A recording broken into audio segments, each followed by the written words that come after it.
Shalom Bapak Ibu dan Saudara yang sangat diberkati oleh Tuhan. Pada kesempatan ini kembali kami salah satu Kahalkit Mentor ingin menyatakan akan tata nilai Kahalkit.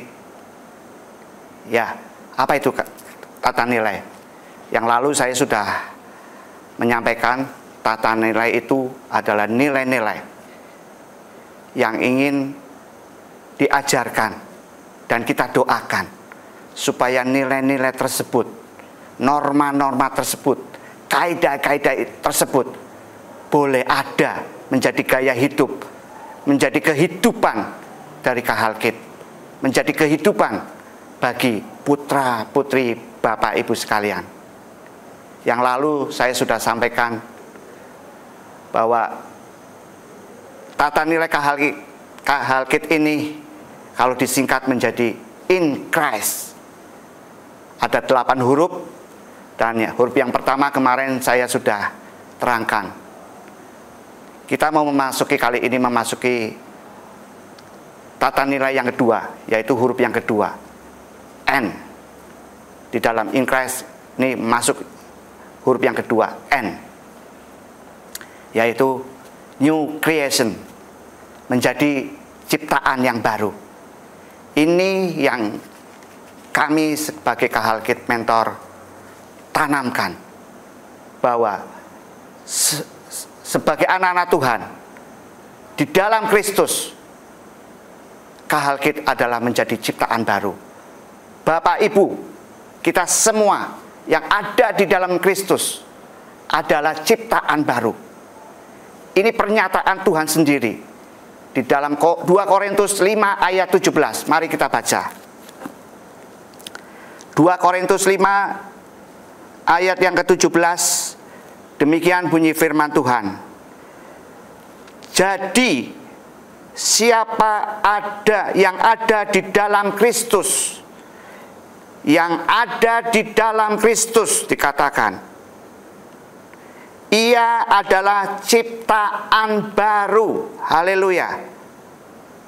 Yang lama sudah berlalu, sesungguhnya yang baru sudah datang. Haleluya. Di dalam Kristus. Yang lalu saya sudah sampaikan ada intimacy with God. Keintiman dengan Tuhan akan menciptakan menjadi berbuah-buah, menjadi murid Kristus. Dan kali ini di dalam Korintus ditekankan lagi, di dalam Kristus kita itu orang-orang percaya yang sudah diampuni segala dosanya.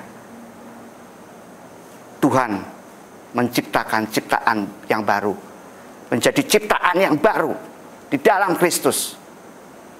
Menjadi ciptaan yang baru adalah sesuatu yang normal juga Bapak Ibu, yang wajar, yang harus terjadi di dalam anak-anak Tuhan, di dalam orang-orang percaya yang ada di dalam Kristus. Menjadi ciptaan yang baru adalah sesuatu yang normal, yang akan terjadi dan harus terjadi dan harus digenapi. Haleluya. Melalui perenungan, keintiman dengan Tuhan, ketika kita bersendiri, ketika bersaat teduh, putra-putri Bapak Ibu diproses oleh Tuhan. Sebagaimana kemarin dibahas bahwa ranting itu harus melekat pada pokok anggur, dan ranting itu akan berbuah-buah ketika dia dipotong, ketika dia dibersihkan. Sebagaimana kita juga sebagai orang percaya, kita akan dipotong. Perkara-perkara yang lama, karakter-karakter yang lama dari putra-putri Bapak Ibu akan dipotong, akan dibersihkan menjadi ciptaan yang baru. Yang lama sudah berlalu, ciptaan baru Tuhan munculkan. Karakter-karakter Kristus dimunculkan dalam kehidupan putra-putri Bapak Ibu semua. Melalui tadi pembersihan, pertobatan. Dan yang ketiga Tuhan melalui juga afirmasi, penegasan. Tuhan akan menegaskan kepada putra-putri Bapak Ibu semua melalui firman-Nya bagaimana jati diri kita, jati diri putra-putri Bapak Ibu di dalam Kristus. Tuhan akan afirmasikan, tegaskan, teguhkan firman-Nya. Akan dikatakan bahwa putra-putri Bapak Ibu adalah anak-anak yang mulia, yang berharga di mata Tuhan, yang diberkati Tuhan, yang punya masa depan, yang dibuatnya berhasil di dalam Kristus. Haleluya. Ini yang Tuhan inginkan. Tuhan afirmasikan kebenaran firman-Nya ini kepada putra-putri Bapak Ibu semua. Bagaimana sikap kita sebagai orang tua? Apakah kita juga mau afirmasikan kebenaran-kebenaran firman Tuhan kepada anak kita semua, putra-putri Bapak Ibu semua? Apakah kita masih melabelkan, mencantumkan, mengkonfirmasi, afirmasi, penegasan, meneguhkan dengan ciptaan yang lama, dengan hal-hal yang bukan dari Tuhan? Mungkin karena kita marah, terus kita berkata-kata kepada anak yang tidak sesuai dengan firman Tuhan. Biarlah pada kesempatan ini saya mendorong dan kita mau bertobat. Kita mau, kalau Tuhan sendiri mengafirmasikan firman-Nya, supaya jati diri putra-putri Bapak Ibu ini tidak rusak. Dia tahu, dia sebagai ciptaan baru di dalam Kristus. Ciptaan lamanya sudah berlalu. Biarlah afirmasi ini juga kita sebagai orang tua setuju memperkatakan firman Tuhan kepada putra-putri Bapak Ibu semua. Situasi bisa membuat orang tua marah, tapi berhati-hatilah saat kita marah, mungkin kepada orang tua, kepada pasangan hidup kita, dan kita coba mungkin melampiaskannya kepada putra-putri Bapak Ibu. Hati-hati, iblis akan masuk di dalam kemarahan tersebut. Kita harus berdoa, kita harus mengendalikan emosi kita.